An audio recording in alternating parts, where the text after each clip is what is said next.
سلامونه و نیکی هیلې الله تعالی دې کې روغ او صحتمند اوسئ. تاسو ته ښه راغلاست وایم. موخه د نن ورځ درس مو دا ده چې قدرمنو زده کوونکو ته د جیم، چ، ح، خ، س او ز تورو غږ او تلفظ ور زده کړو. د دغه کار لپاره موږ بېلابېل فعالیتونه کولی شو. لومړی د دغه لپاره چې زده کوونکي د دغه تورو شکل سره بلد شي، موږ زده کوونکو څخه یو معما پوښتنه کوو چې ځواب د معما په دغه تورو اوسي.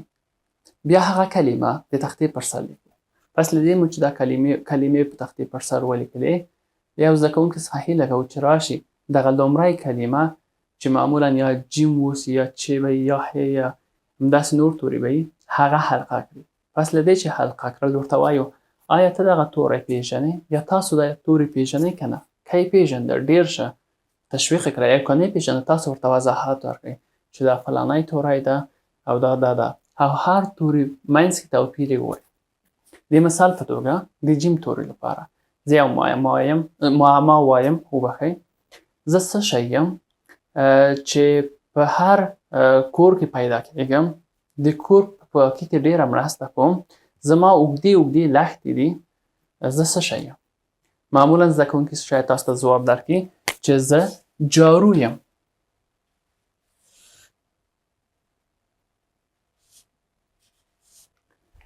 یا د چ توري لپاره زه څه شی یم؟ هر کور کې پیدا کېږم، ډېر تیز یم، خلک خواړه په ما پرې کوي. زده کوونکي شاید تاسو ته ځواب درکړي چې زه چاقو یم.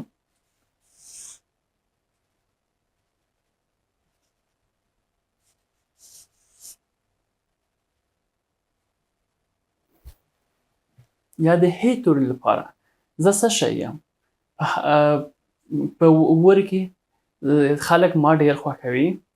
د لامبو لپاره ماشومان اکثرا ما ته راځي او بزګران خپل د پټیو اوبه کولو لپاره زما څخه استفاده کوي.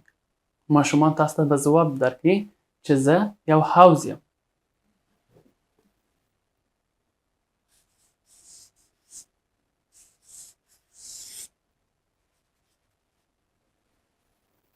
همداسې د خ توري لپاره زه څه شی یم؟ زه ډېر خوږ یم.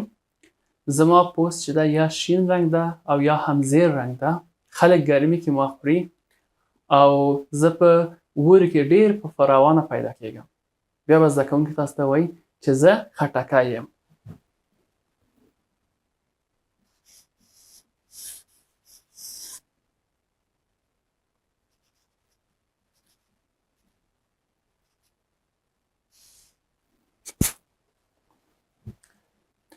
او بل هم د س توري لپاره بیا به وایي زه څه شی یم؟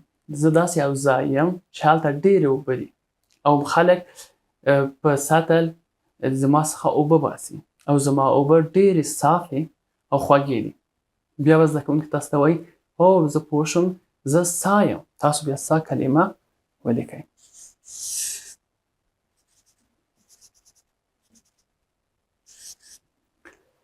او آخرین توري لپاره ز لپاره تاسو کولی شئ دا معما وایئ چې زه څه شی یم؟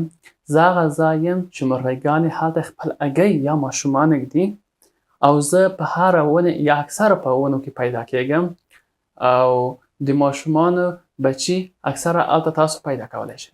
ماشومان یا زده کوونکي به تاسو ته وایي چې دا زاله ده. بیا زالې کلمه داسې لیکئ.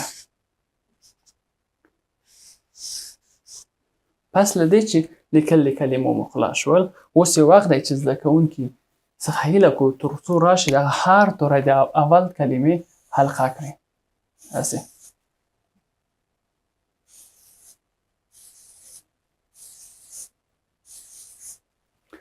اوس بیا پوښتنې کوو که هغوی پوهېدل ښه او که نه پوهېدل تاسو ورته وضاحت ورکئ.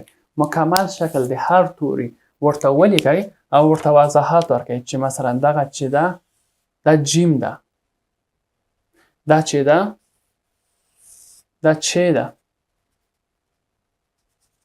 دا چې ده دا ح ده، دا بلې چې ده دا خ ده. یو شی د یادونې وړ ده چې زده کوونکو ته ووایي چې د شکل دغه درستو تورو یو شی ده، صرف چې فرق کوي د دغو منځ کې هغه د دغو تورو نقطې دي. مثلا جیم دلته نقطې لري، چې مینځ کې لري، خ یوه په سر کې، س درې دانې په سر کې لري، داسې درې دانې، او زی چې ده یو همزږکه لري. نو دغسې زموږ درس هم معرفي کیږي او زده کوونکي نور هم درس ته علاقمند کیږي.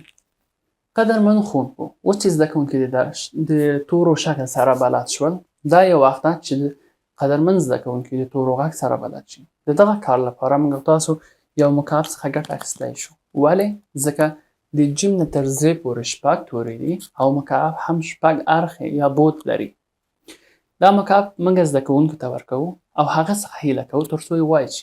کله چې واچو، هر توری چې پورته راغی یا پورته چې داسې ولاړ شو، تاسو زده کوونکو ته وایئ چې د کوم توری ده، غږ یې څه رقم ده، او یو آیا ته به دغه توري لپاره کوم کلمه ویلی شي که نه.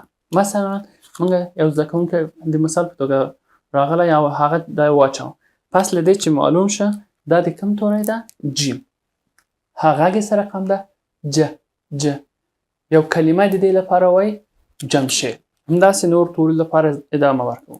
مثلا د چ لپاره د تور چیری غږ چ او کلمه چاره یا چاقو. او یا هم د ه توري لپاره غږ ه. کلمه د ه توري لپاره چې ده حمید. او بیا چې دا کوم توری ده، خ. د غږ څه رقم ده، خ. کلمه د دې لپاره خوله. او بیا هم همداسې ادامه ورکوو. د خوا دا س توری ده، غږ څه رقم ده، س. او کلمه د دغه لپاره سا. او بیا هم اخره برخه ز. دا توری ز ده، غږ څه رقم ده، ز. او د دې لپاره کلمه څه شی ده، زاله. په دغه توګه زده کوونکي د تورو غږ سره هم بلدیږي او هر توري لپاره یو کلمه هم زده کوي، او دغه توري غږ د دغو ذهن کې د ډیر وخت لپاره پاتې کیږي. اوس د دې لپاره دا ترلاسه کړو چې آیا زموږ زده کوونکي د تورو غږ او شکل سره بلد شوي که نه، موږ یو بل فعالیت چمتو کړی. دا فعالیت داسې ده چې یو خوا د توري دي او بله خوا هغه انځورونه دي چې په دغه تورو پیل کیږي. موږ یو زده کوونکی د صنف مخ ته غواړو او هغوی څخه هیله کوو چې دا تصویر وایي دا څه شی دی. پس له هغو چې دوی تصویر نوم واخیست، ورته وایي چې مرتبط توري سره ونښلوي یا وصل کړي. مثلا زده کوونکی راځي او وایي چې دا چکش ده، بیا هغوی څخه هیله کوو صحیح ده، تاسو چکش هغه مرتبط توري سره څه کوئ، وصل کړئ او داسې هغوی رو رانښلوي. یا دا بل انځور څه شی ده، زده کوونکی وایي چې دا زنځیر ده او هغو څخه هیله کوو چې دا هم مرتبط توري سره ونښلوي. داسې په دغه شکل زده کوونکی هغه مرتبط توري سره نښلوي. که چیرې زده کوونکو دغلته ډېره ستونزه درلوده، تاسو نور هم فعالیتونه ورسره وکړئ، ځکه حتما دوی رو مشکل لري. او که نه درلوده، دا معلومیږي چې زده کوونکي دغه تورو شکل او غږ په سمه توګه زده کړی. مننه کوم ستاسو پاملرنې څخه. ښه وخت ولرئ.